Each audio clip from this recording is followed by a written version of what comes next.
Well, it's after 20 long years that RJD chief Lalu Prasad and Nitish Kumar are sharing the dais in Hajipur, Bihar.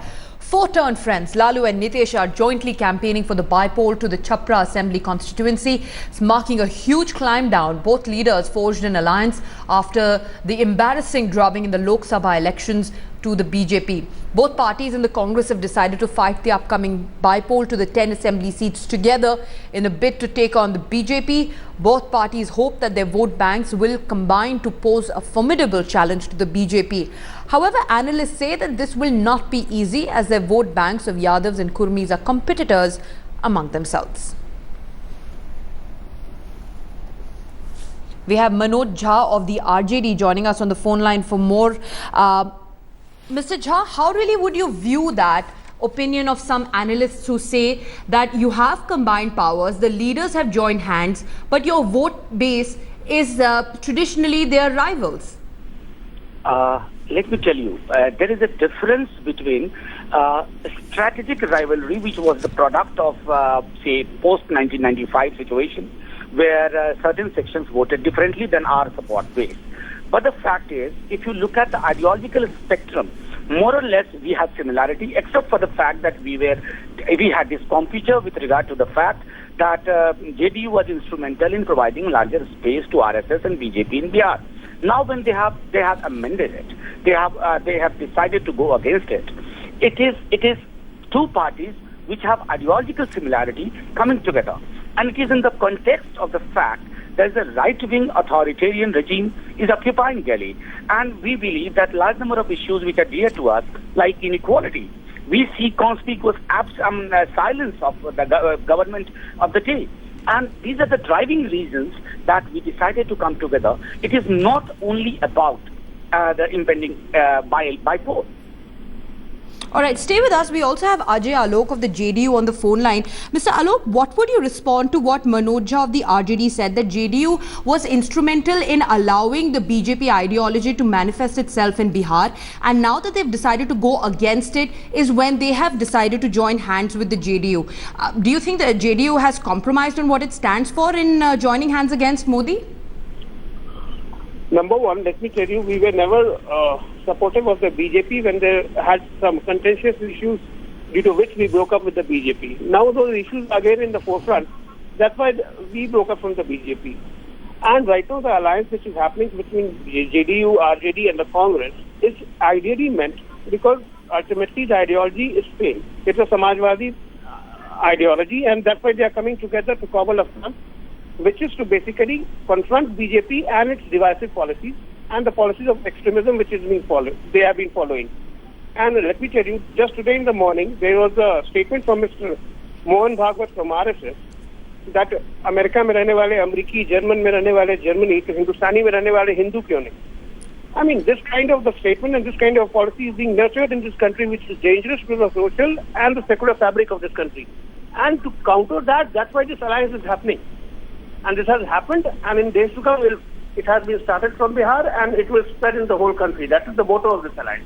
But is this simply Nitish Kumar's vision? Is this simply Nitish Kumar's idea? Because there have been voices within your party who do not agree with this alliance. They still think that you should go with the BJP. There is no question of aligning with BJP at this juncture. There is no question. It's not an issue. We broke up with BJP because of some ideology, basic difference in the ideology.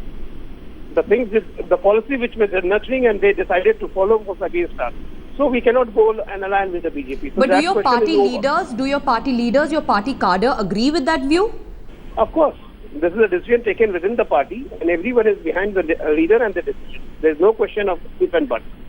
All right. Thank you very much, Mr. Ajay Alok, joining us on the phone line on this all-important photo opportunity that we saw, that we cut across live to just a short while ago. It's taking place in Hajipur. They are campaigning jointly for the Chapra candidate. We still have Rohit Singh joining us on the phone line. Rohit, the media, of course, going into a frenzy over that photo opportunity, the two leaders campaigning together. What really do you make of it? An interesting point that was made by Manoj Jha, that the JDU deciding to go against the BJP ideology is what has really pushed them together.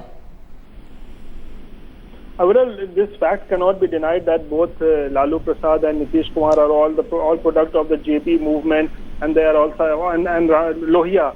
So at some point of time they were together, but by the 1990s, starting of the 90s, both parted ways, and Nitish Kumar formed his own party, and Lalu also formed his own party by RJD. And for almost 23 years, they were like forced to each other, and they would not see each other. And in fact, Nitish Kumar's politics in Bihar for the last almost 10 years was based on anti-Lalu movement or campaign, we can say.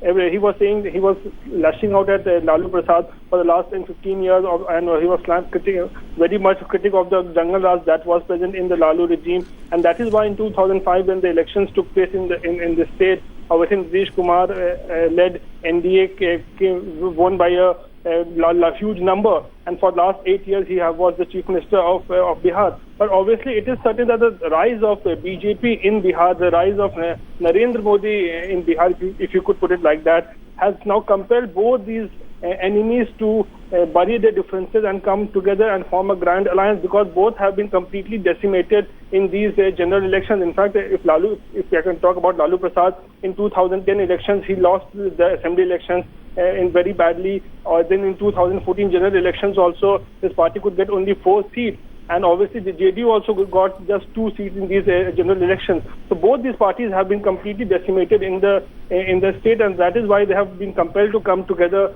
and they have formed a grand alliance with the Congress on its side. So as far as caste combination is concerned, yes, I was putting it this way: this caste combination is very potent. The Muslims and the Yadavs are with Lalu Prasad Yadav, and the EBCs, the OBCs and the Mahadalits continue to be with Nitish Kumar. So it will be very interesting to see as to what happens in these elections for the 10 seats which takes place on 21st of August, and the results of which will come out on 25th. Right. Rohit, stay with us. We also have Kumar Abhishek joining us live from Hajipur, where these two leaders have shared the dais a short while ago. Kumar Abhishek, what did the two leaders have to tell the assembled media there? Well, I am right now at the Subhai village, where these two leaders are sharing the dais in the first in the by-election. I can just show you the dais where Nitish Kumar and Lalu Yadav both are sitting on the dais, and few moments from now they will address the people from here. You can just see the Lalu Yadav and Nitish Kumar. Nitish Kumar first reached the spot 10 minutes ago, then Lalu Yadav reached the place.